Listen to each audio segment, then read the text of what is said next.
Bonjour à tous, j'espère que vous allez bien, je suis contente de vous retrouver pour ce nouvel épisode de mon podcast créatif. Et aujourd'hui nous allons parler de tricot, de couture et de lecture. On ne parlera pas d'activité enfant parce que la partie couture risque d'être un petit peu longue. Voilà, donc j'espère que vous allez bien, que vos proches vont bien, que ce déconfinement se passe pas trop mal. Ici, ça va à peu près, le coronavirus est toujours présent pour moi, mais j'ai eu une petite victoire hier soir parce que j'ai réussi à respirer, enfin à peu près correctement, et c'est le premier soir où ça m'arrivait depuis une semaine parce que je passais des journées assez stressantes et puis les soirs j'y arrivais plus. Donc voilà, en contrepartie, j'ai augmenté mes médicaments, je m'en suis récupéré un en plus hier, etc. Mais voilà, c'est déjà bien, donc ça m'a mise plutôt de bonne humeur pour aujourd'hui.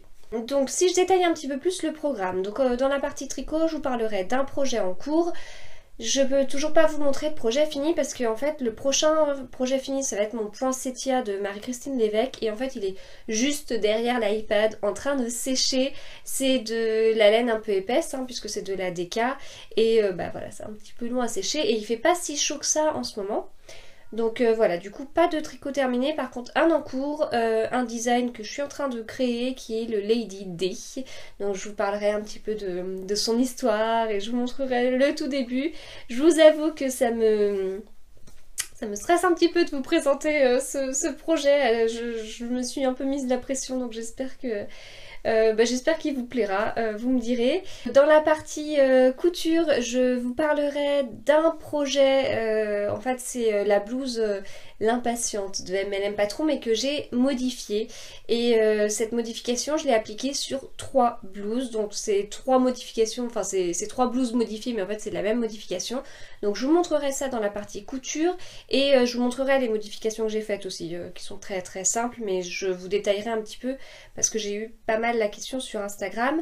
Et dans la partie lecture, je vous parlerai de ce livre, voilà, Germania. Voilà, bah écoutez, on y va.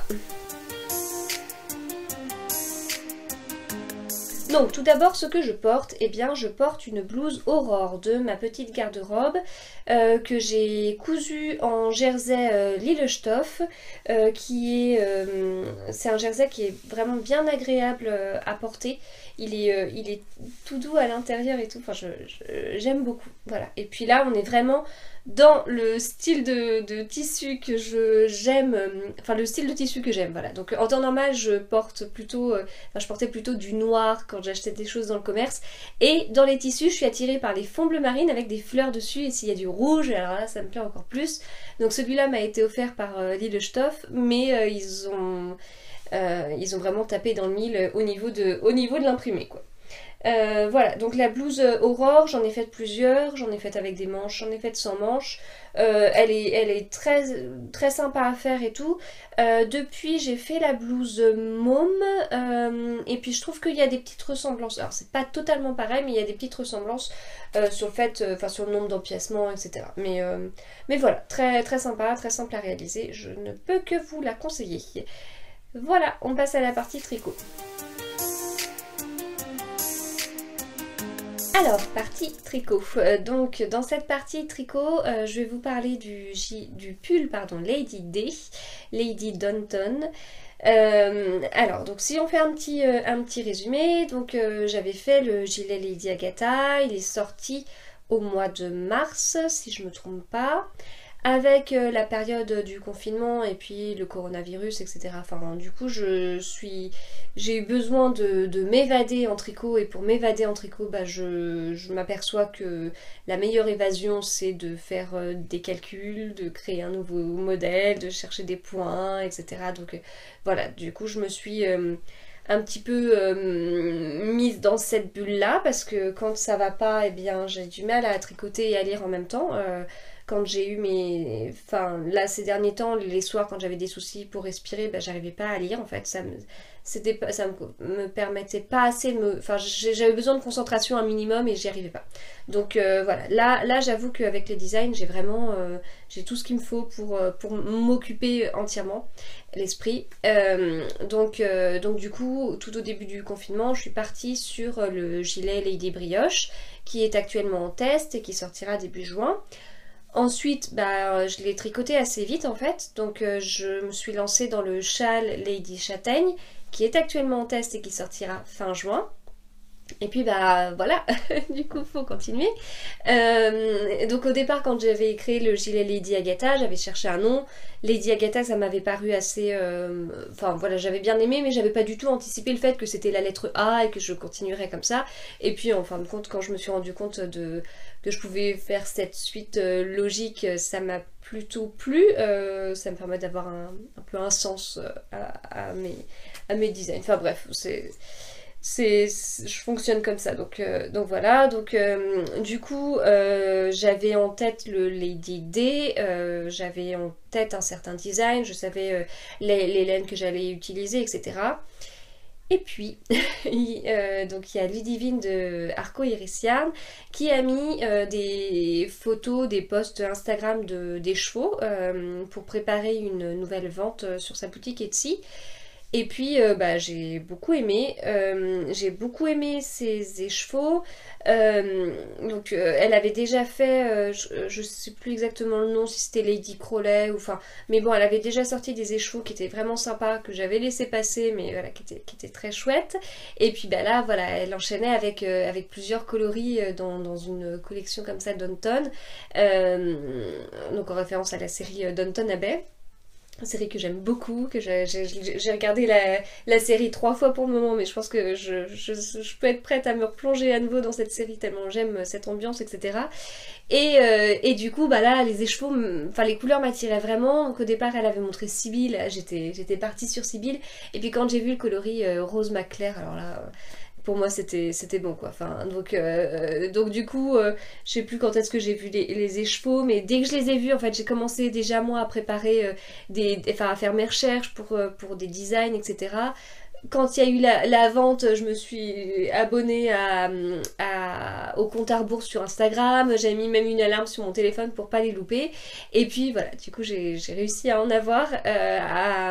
J'ai réussi à acheter 3 écheveaux. Alors c'est la base Mérino, je sais plus exactement le nom, mais voilà, c'est en base Mérino. Et puis cette couleur est vraiment magnifique, vraiment superbe, quoi.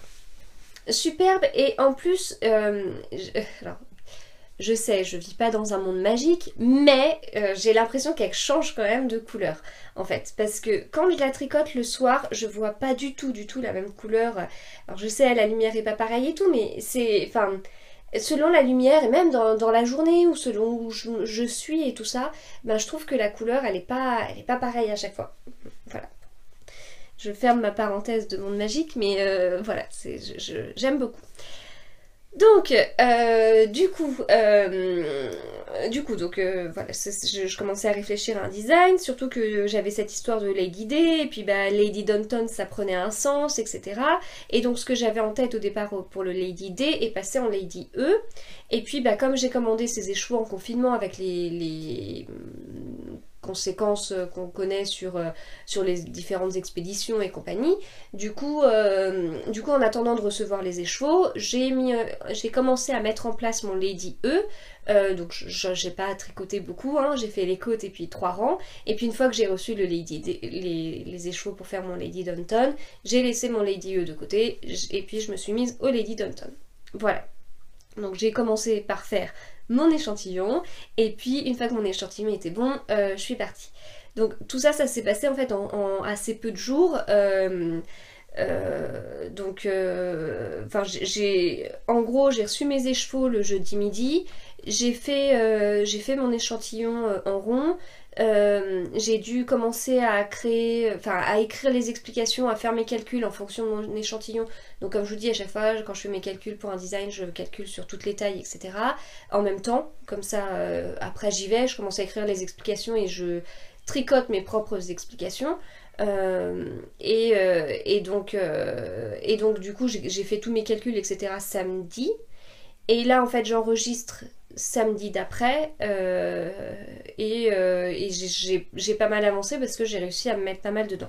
Sachant que malgré tout, j'ai télétravaillé cette semaine et j'ai eu une grosse semaine de boulot. Donc voilà, donc je suis plutôt contente. Enfin, en fait, c'est maintenant que je me pose et que je me dis, ah la vache, en une semaine, j'ai pas mal avancé, enfin, bah, je suis contente quoi. Enfin, je me dis, ouais, je suis contente. Puis en plus, il y avait des étapes, puis à chaque fois, j'essayais d'aller à une étape, de valider. Enfin, je me suis posé quelques questions. Enfin, bref. Donc, je suis partie sur un pull.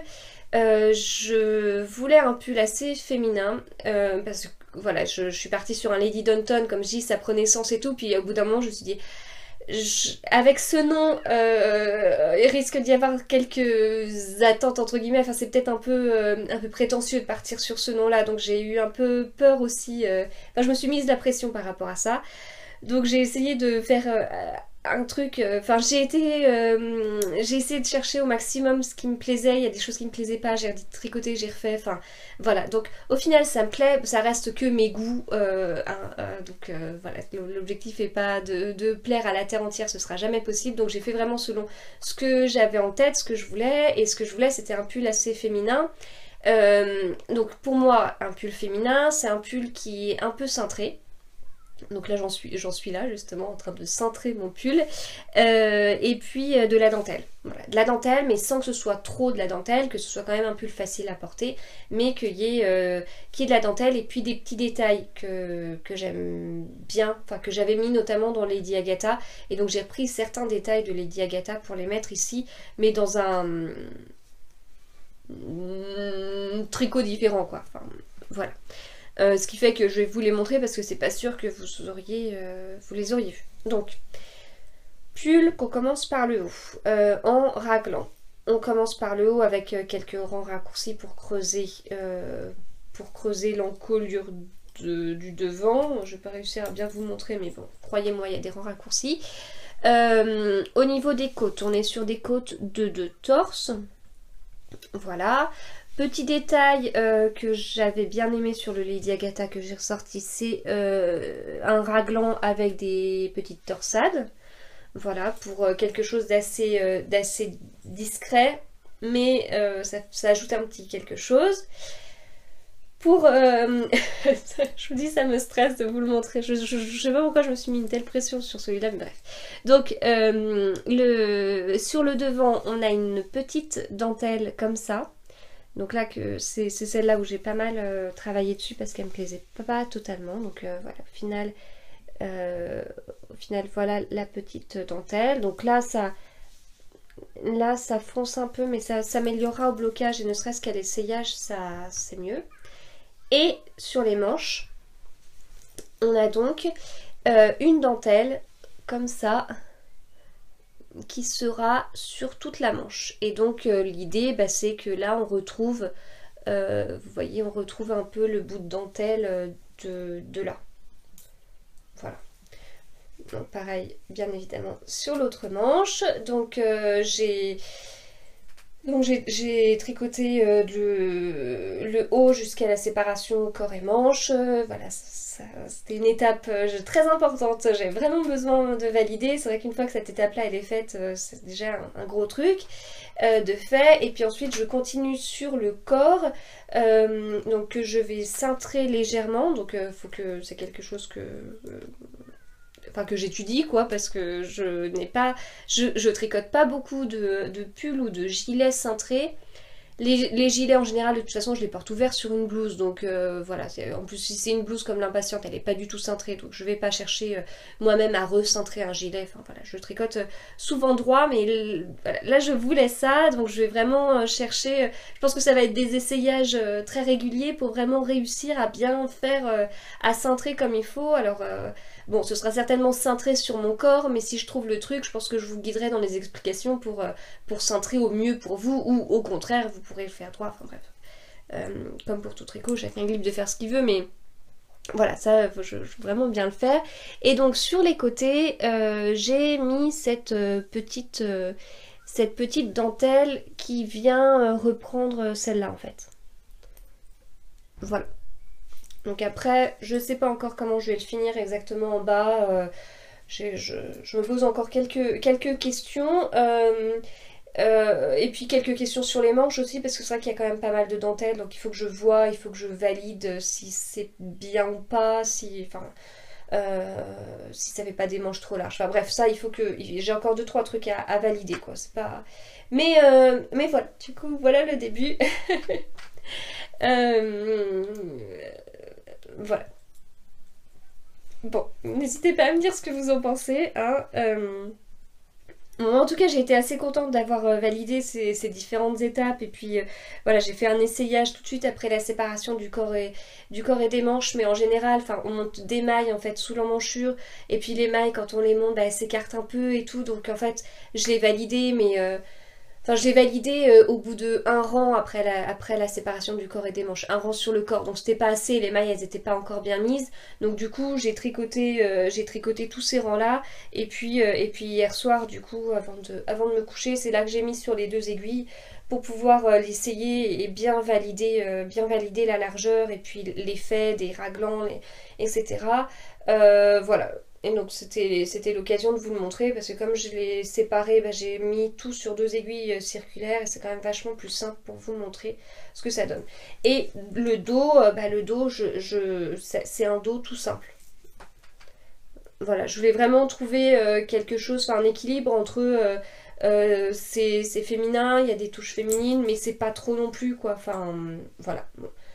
Autrement dit, j'ai hésité à mettre une dentelle dans le dos, j'ai hésité là à aller encore plus loin sur la dentelle, voilà, j'ai hésité sur plein de trucs, mais je suis partie sur ça, donc mon Lady Danton sera comme ça. Voilà, voilà pour le tricot. Donc là pour l'instant, bah, c'est l'encours, bah, c'était mon seul encours ces derniers temps, mais là je pars sur des projets, des designs qui sont secrets pour le moment, donc je vais être obligée de le laisser un petit peu de côté, enfin je vais voir comment je vais m'organiser. En fait, ça m'a fait ça quand j'ai reçu les échos pour le Lady Danton, bah, j'avais hâte de le commencer, puis en même temps j'étais déjà sur le Lady E, donc ça m'a fait un peu mal au cœur de mettre mon Lady E de côté parce que bah voilà, il me plaît, ce qui est logique, hein, parce que je vais pas créer quelque chose qui me plaît pas. Là, on reste toujours sur de la logique, mais bon, c'est... Enfin, du coup, voilà, ça m'avait fait un peu mal au cœur. Puis maintenant que je suis partie dans le Lady Danton, bah, je l'aime beaucoup, et puis je vais le laisser de côté pour un autre design, et puis après, l'autre design, je vais le faire, et je vais beaucoup l'aimer, et puis je vais le laisser de côté pour encore un autre, et voilà, bah, c'est comme ça.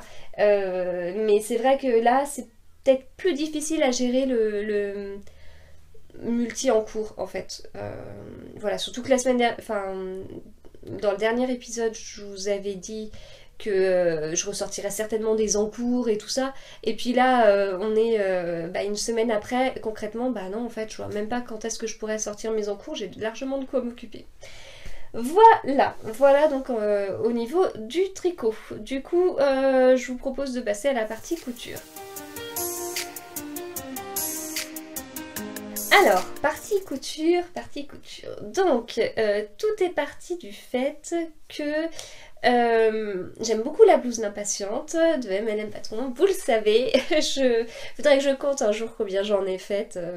Voilà, j'aime les faire et j'aime les porter. Ce qui m'a toujours un peu complexé entre guillemets, parce que c'est vrai que dès que j'ai un beau tissu et tout, je me dis ah ben je vais en faire une impatiente. Et bon, c'est pas très original. Bon, j'ai un rapport à la couture un petit peu particulier. Je pense que je vous en parlerai quand je vous présenterai mes blouses mômes de PM Pattern. Parce que j'en ai une qui a duré sur le long cours, alors que sur plusieurs séances couture, alors que d'habitude dans une séance couture je peux faire 3 t-shirts enfants quoi. Donc voilà, bon c'est... J'ai un rapport particulier avec la couture, voilà, il faut l'admettre, c'est comme ça.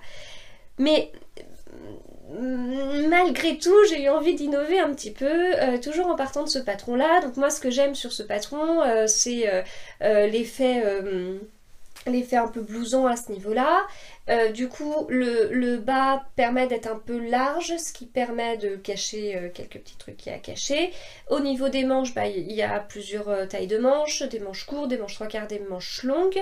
Et les manches courtes sont pas mal parce que elles couvrent bien le haut du bras. Voilà. Donc, enfin, du coup, moi, ça me va. Par exemple, là, la blouse Aurore, que j'ai déjà faite sans manches, bah, c'est pas quelque chose qui, moi, me convient. Surtout après une période de confinement où j'ai vraiment eu aucune activité physique, sinon je ne pouvais plus respirer.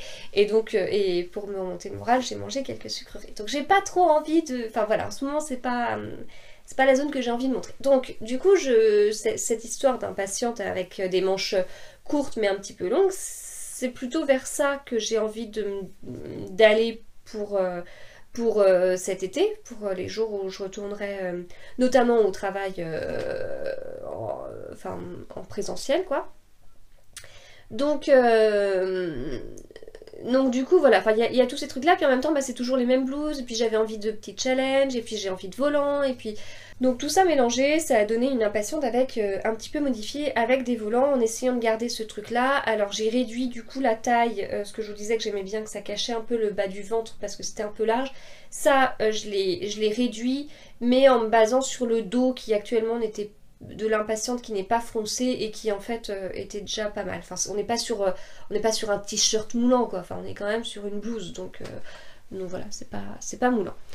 Alors donc j'ai pas mal de cousu pendant le confinement, j'ai pas mal du coup utilisé d'anciens tissus pendant le confinement, donc j'ai acheté des tissus pour les enfants et pas moi. Et pas pour moi. Moi j'ai été chercher dans ce que j'avais et je suis contente d'avoir d'avoir cousu ces tissus là qui attendaient, et puis voilà, ça fait un peu le ménage entre guillemets quoi. Enfin, donc voilà, du coup ça c'est ma première version. Donc c'est une viscose des coupons de Saint-Pierre, c'est un petit coupon que j'avais acheté à la foire aux coupons, on y avait été c'était au printemps dernier avec ma grande, donc j'avais acheté pas mal de petits coupons comme ça, c'était des prix mais vraiment pas cher du tout. Donc là on est sur la viscose avec les fils lurex, j'avais moins d'1 mètre je crois, et puis mon impatiente est rentrée sans souci. Donc ça c'est ma première version. Je l'aime beaucoup parce que le tissu est très agréable à porter, mais elle a un défaut parce que je me suis plantée dans ma modification. Donc en fait ce qu'on va faire c'est que je vais vous présenter mes impatientes et puis après je vous montrerai une petite vidéo avec vraiment le patron et ce que j'ai fait sur le patron pour pouvoir reproduire. Voilà, c'est tout bête mais comme on m'a posé la question, autant le faire. donc du coup on a l'empiècement haut de l'impatiente, on a les manches courtes mais pas trop courtes etc. de l'impatiente, on a le dos de l'impatiente, on a les parmenture de l'impatiente, mais c'est à ce niveau-là, au niveau empiècement bas, où j'ai fait des modifications. Donc en fait, le volant, c'est l'empiècement bas du devant actuel, mais sur un certain nombre de centimètres. Ce certain nombre de centimètres, je l'ai fait au pif. Voilà, en fait je me suis pas refait une pièce de patron. À partir de la pièce qui existe pour tout l'empiècement bas du devant, j'ai pris mon tissu puis j'ai coupé au pif. Ce qui fait que sur les 3 versions que je vais vous montrer, ce volant là n'aura certainement pas la même hauteur parce que à chaque fois c'est du au pif quoi. Voilà. Donc là où j'ai fait une erreur, c'est que en fait pour ça, normalement l'empiècement bas du devant a l'arrondi des manches, et moi bêtement je me suis dit bah en fait c'est un volant. Donc j'ai pris le haut, j'ai fait une parallèle et puis voilà. Et en fin de compte, bah, il me manquait un bout pour pouvoir vraiment avoir l'arrondi des manches, donc j'ai triché. J'ai pris de mon volant et puis j'ai triché pour le prendre dans l'emmanchure. Enfin bref, ça je vous montrerai un peu plus en détail. Pour le bas de l'empiècement bas du devant, normalement il est froncé. Donc voilà, normalement il a une beaucoup plus grande largeur que le haut, puisque derrière on vient le froncer entre normalement deux crans quoi, et on vient le foncer au milieu pour récupérer la même largeur que l'empiècement haut du devant. Donc pour pouvoir faire le bas, ce que j'ai fait, comme moi je voulais foncer que le volant, j'espère que vous me suivez, comme je voulais froncer que le devant, bah en fait j'ai récupéré la même largeur sur l'empiècement bas que la largeur de l'empiècement haut. Voilà. Donc en fait, autrement dit, on se retrouve avec un haut qui est... en fait l'empiècement haut et l'empiècement devant sont tous les deux de la même largeur, ils sont de la même largeur que l'empiècement dos, donc pas de fonce sur ces parties là, et je viens ajouter un volant en plus. Voilà, donc vraiment tout bête. Ce volant, j'ai fait un ourlet rouloté. Un ourlet rouloté à la surjeteuse. Voilà, donc je vous en ai parlé, je sais plus quand, dans un épisode. je suis 2020, c'est l'année des ourlets roulotés à la surjeteuse, c'est l'année des volants aussi. Donc voilà, ça se fait très bien, donc pas de soucis particuliers. J'ai pas entoilé mes parmentures, mais bon, j'ai bien surjeté les bords là, surtout sur un tissu comme ça qui s'effiloche beaucoup. Parmenture, comme ce que je vous disais la dernière fois, hein, je les couds, je vais couper mes marges de couture au maximum, je surpique et puis un petit point là pour maintenir la parmenture sur les épaules pour pas qu'elle sorte. J'ai horreur du biais. Vraiment j'ai horreur de ça. Donc là j'ai encore des petites blouses qui manquent, enfin il manque juste un biais, mais ouais, c'est pas grave, il va falloir que je le fasse. Mais voilà, j'aime beaucoup les parmentures, mais bon, faut faire attention quand même parce que les parmentures ont un peu tendance à sortir quand on les porte et quand elles sont pas bien maintenues. Voilà. Donc du coup, j'aime beaucoup ma nouvelle version. Il y a juste cette histoire-là, comme je vous dis, de volant que j'ai été obligée de prendre dans l'emmanchure et tout ça. Donc du coup, ça tire un peu le volant. Donc concrètement, on est sur une zone ça se voit pas. Hein, donc c'est pas beau, un endroit où ça se voit pas trop, étant donné que je passe pas mon temps à lever les bras non plus. Mais voilà. Donc ça, c'était quand même pas parfait. Deuxième version. Donc la première version en viscose. Parce que chaque version en plus a un tissu différent. Donc je me suis amusée aussi à voir le rendu, etc. Donc deuxième version. Deuxième version, on est sur un jersey de chez Glitzer Puppy. Jersey que j'aime beaucoup. C'est pas mes couleurs. Voilà, c'est pas mes couleurs habituelles. Là, comme j'ai pas mal dit sur Instagram, je trouve qu'on est sur un imprimé qui me fait penser au tableau de Monet. Je trouve que ça fait très tableau impressionniste. Voilà, c'est un peintre que j'aime beaucoup. Donc voilà, j'ai l'impression de me retrouver dans son jardin, dans son bassin. Et c'est ce qui m'a attirée en fait. Voilà, donc du coup, version impatiente en jersey, du coup c'est l'encolure, d'ailleurs je vous ai pas dit pour l'autre, je sais même plus si j'ai fait A ou B, mais là c'est B parce que on n'a pas une parmenture mais on a un col, donc tout ça c'est prévu dans le patron, hein. Voilà, on a un col comme ça, et pareil, manches courtes, etc. Même modification, donc comme je vous dis, au niveau de la hauteur des volants, j'ai fait au pif, donc voilà, celui-là, le volant est peut-être plus haut que celui-là. Je l'ai plus froncé par contre. J'ai fait une largeur plus longue parce que à la limite, je trouvais peut-être ce volant-là pas assez foncé. Donc là, j'avais pris la largeur de l'empiècement bas du devant qui existe déjà. Donc là j'ai été voir encore plus loin, j'ai ajouté encore quelques centimètres tout en maintenant l'arrondi hein, qui existe comme ça. Mais voilà, donc j'ai été un peu plus loin, ce qui explique cet effet foncé. Donc pareil, ourlet rouloté en bas de mon volant. Donc en réalité, là c'est plutôt un t-shirt avec un volant en fait, enfin en résumé. Voilà, on est sur un t-shirt avec un volant. Moi j'aime beaucoup aussi.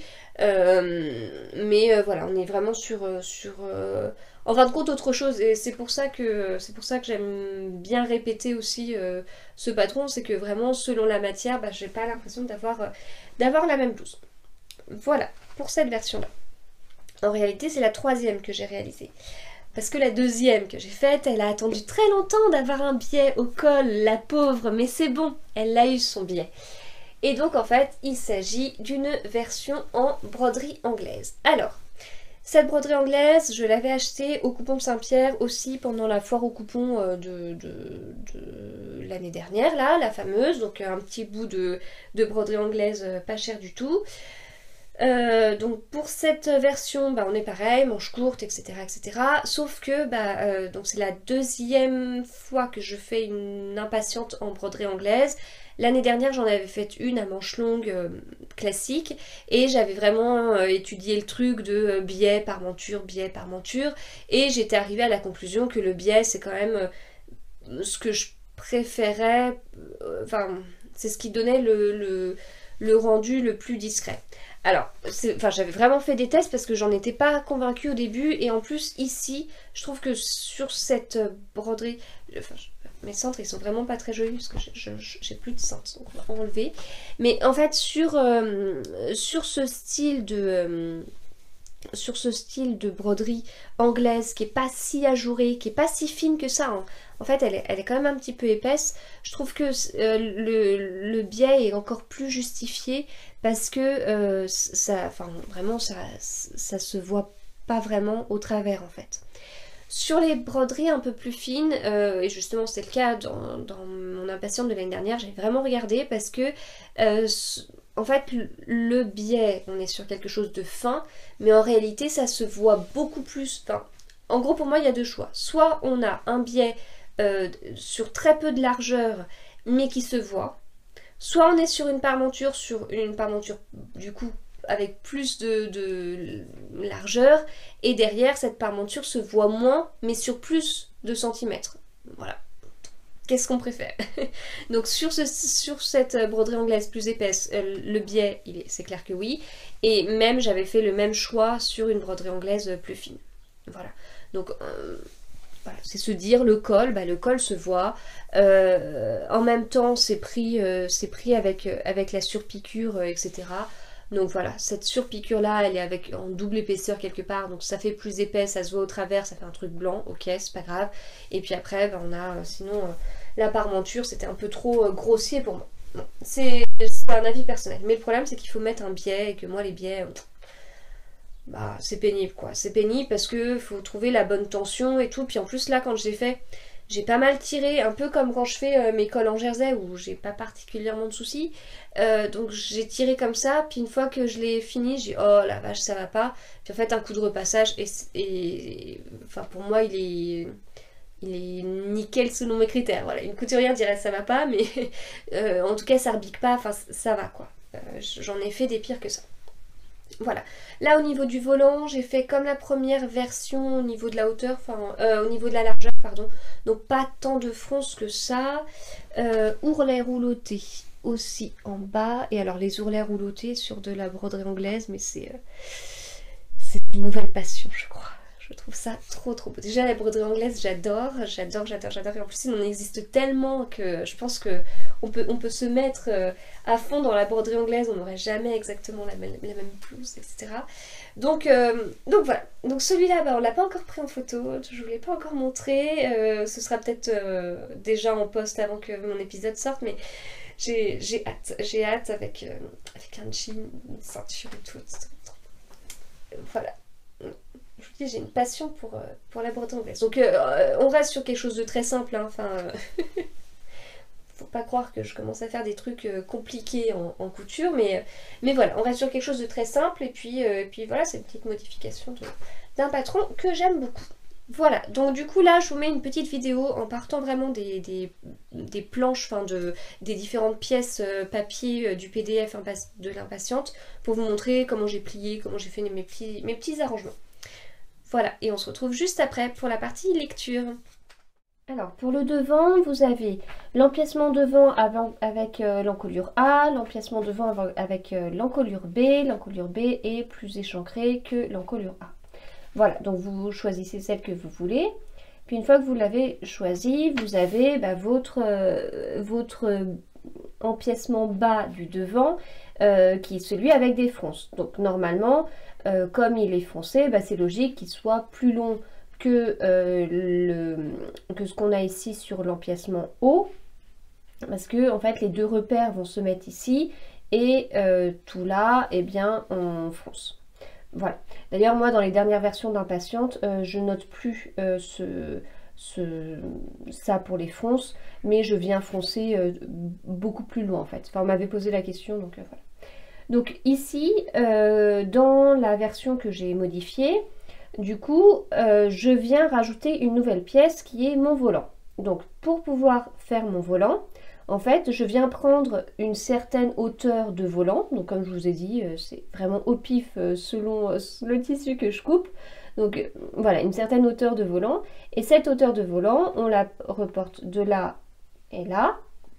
Et puis on vient tracer une sorte de parallèle à ce qu'on peut avoir ici.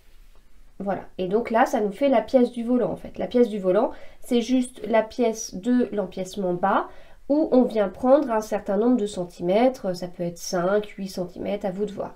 Voilà, et donc on prend tout ça. Il faut bien penser à reproduire cet arrondi, donc qui est l'arrondi de l'emmanchure, pour éviter de faire l'erreur que j'ai faite lors de ma première version. Voilà, si vous voulez élargir, enfin avoir un volant plus foncé, eh bien cette pièce-là, donc quand vous allez plier pour avoir votre volant, eh bien vous allez continuer en fait l'arrondi encore plus loin. Dans ces cas-là, vous allez avoir votre certaine hauteur de volant que vous reproduisez là, et vous continuez jusqu'à, je sais pas, vous ajoutez 5-6 cm, à vous de voir. Voilà, donc ça c'est pour la pièce du volant. Ensuite, donc celle-là, elle ne change pas. Ensuite, pour la pièce du bas, eh bien, j'ai tout simplement pris mon empiècement haut sur mon empiècement bas. Voilà, à peu près. Et j'ai plié, en fait. Voilà, j'ai plié pour me retrouver avec à peu près, alors ça se joue à quelques millimètres près, mais voilà, on est sur à peu près la même largeur. Voilà, et donc du coup, je ne viens pas froncer mon empiècement bas. Voilà, donc en fait c'est un peu comme si on se refaisait une pièce entière du devant, sauf que on vient la couper au milieu pour pouvoir ajouter notre fameux volant, et je vous ai expliqué comment le faire. Voilà, donc c'est vraiment pas compliqué. N'hésitez pas, en tout cas pour ceux qui étaient intéressés par cette modification, n'hésitez pas à me dire si vous avez eu des soucis dans les explications que je vous ai données, s'il y a besoin d'ajouter des choses ou pas, et puis je le ferai. Voilà. Alors, partie lecture, donc on part de Germania d'Harald Gilbers aux éditions 10-18. Donc la couverture vous donne quelques indices sur le livre. Alors, j'avais lu cet été la trilogie berlinoise de Philippe Kerr. C'était... voilà, c'est 3 tomes d'une série qui ont été regroupés dans un gros tome, la trilogie berlinoise. À l'époque où ils étaient en 3 tomes différents, je les avais déjà repérés, donc j'ai souvenir d'avoir vu ça il y a une dizaine d'années en librairie. Ça m'attirait parce que je voulais en savoir un peu plus sur ces histoires, etc. Et je vous en avais parlé, et en fait, j'avais moyennement aimé le personnage principal, Bernie Gunther. J'ai pas trop accroché. Enfin, voilà. En fait, je rapproche ces livres de certains James Patterson que j'ai aussi arrêté de lire il y a un moment, parce que, je sais pas, j'ai l'impression que c'est des personnages principaux un peu frustrés, et puis moi en général quand il y a des personnes qui sont un peu comme ça dans mon entourage, j'ai tendance à un peu à pas m'en approcher, parce que je trouve que ça donne des mauvaises ondes. Enfin, je sais pas comment dire, j'ai pas trop accroché. En plus, j'avais cherché dans cette trilogie berlinoise à suivre à la fois des enquêtes, donc vraiment des histoires fictives, mais dans un environnement réel, et donc en l'occurrence ça se passait à Berlin avant la Seconde Guerre mondiale et après, et du coup je cherchais vraiment des éléments historiques sur la vie des Berlinois, sur comment le nazisme est vu de l'Allemagne, et de certains Allemands, comment concrètement ça se passe, et puis enfin voilà, bon, c'était aussi lié au livre que j'avais lu, Ces rêves qu'on piétine, que j'avais vraiment beaucoup aimé et que je continue à vous conseiller. Et du coup j'avais pas réussi à trouver tout ça parce que les éléments historiques me manquaient, et puis ça se passait pas vraiment pendant la Seconde Guerre mondiale, puis comme je vous dis, ce personnage principal, j'accrochais pas trop. Voilà, ça reste que mon avis, et je sais que je suis l'une des seules à penser ça, c'est parce que la trilogie berlinoise avait vraiment eu un énorme succès, mais voilà.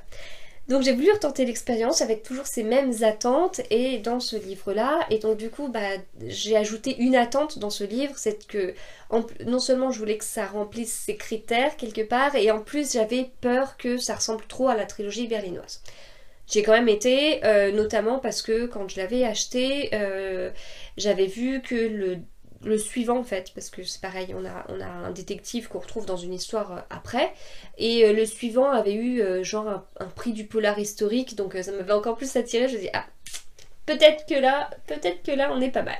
Donc ça se passe à Berlin à l'été 1944, donc mai-juin 44, c'est assez important. C'est assez important parce que du coup on voit quelques aperçus et la communication du débarquement auprès des Berlinois, enfin c'est pas mal. Le détective c'est un juif qui est en fait ancien enquêteur, mais qui, bah, comme il est juif, il a été obligé de s'arrêter, voilà, comme c'est officiellement interdit d'exercer. Du coup, on vient le chercher pour une histoire très particulière parce que malgré tout, les SS estiment qu'il a certainement des compétences de déduction que eux n'ont pas. Enfin, on reste sur de la fiction, on est d'accord. Et voilà, donc du coup là j'ai vraiment trouvé tout ce que je cherchais parce qu'il y a vraiment un côté historique qui est très présent, c'était très intéressant. Et puis cette partie des Berlinois pendant la Seconde Guerre mondiale, enfin c'est quelque chose dont on parle pas beaucoup en fait, donc je trouve ça intéressant, enfin de savoir ce qui s'est passé, les bombardements, etc. La vie des Juifs à Berlin, c'est fou, même si on entend parler de certaines choses, enfin voilà, ça fait quand même réfléchir, et puis ça fait réfléchir, et puis ça fait écho à certaines choses qu'on peut entendre ou voir même en période actuelle, donc c'est quand même assez intéressant. Enfin c'est toujours pareil, c'est intéressant de pas oublier et de pas reproduire. Donc ce détective et ce personnage principal, il aurait tout justement pour être frustré, et malgré tout il garde une certaine ironie, du coup une certaine distance par rapport au nazisme, par rapport aux incohérences, voilà, donc en fait ce personnage il est vraiment attachant. On se prend vraiment dans cette lecture. On est sur un gros livre, hein, sur un peu moins de 500 pages. Alors je vais pas vous dire qu'il se lit d'une traite non plus, mais on rentre vraiment bien dans l'histoire, et on a peur pour lui. Enfin ouais, c'est intéressant, vraiment intéressant pour l'histoire fictive et pour le côté historique. Voilà, donc moi je compte lire le suivant, pas tout de suite, enfin, ça fait partie de ma longue liste de livres que j'aimerais lire. Je crois que plus je lis et plus je m'en rajoute, mais non, celui-là j'aimerais quand même bien lire la suite. Voilà, du coup j'ai fini pour cet épisode, j'espère qu'il vous aura plu. N'hésitez pas à me laisser des commentaires. Je vous remercie en tout cas pour votre fidélité, pour tous vos gentils mots qui me touchent à chaque fois. Vous me suivez dans toutes ces aventures depuis quand même pas mal d'épisodes, depuis pas mal d'années. Vous pouvez voir l'évolution si on regarde quand j'ai commencé avec mes attentes, avec mes projets, ça a pas mal évolué, et sans forcément l'anticiper, donc c'est des petites choses que j'aime bien. Il y a un an on m'aurait dit qu'en tricot je ne penserais qu'à des designs, je ne l'aurais pas cru. Quoi qu'il y avait le hack Ravelo qui aurait pu me mettre sur la voie, puis on commençait à quand même penser avec ADHD, avec Stéphanie et Claude Alain aux différentes box, mais voilà, ça prend des évolutions que j'attendais pas, et c'est des choses que j'aime justement. Voilà, et dans 3 ans je vous parlerai peut-être d'autres choses, je ne sais pas, de changements totalement inattendus. Voilà, donc merci à vous de me suivre depuis tout ce temps, et puis je vous dis du coup à la semaine prochaine.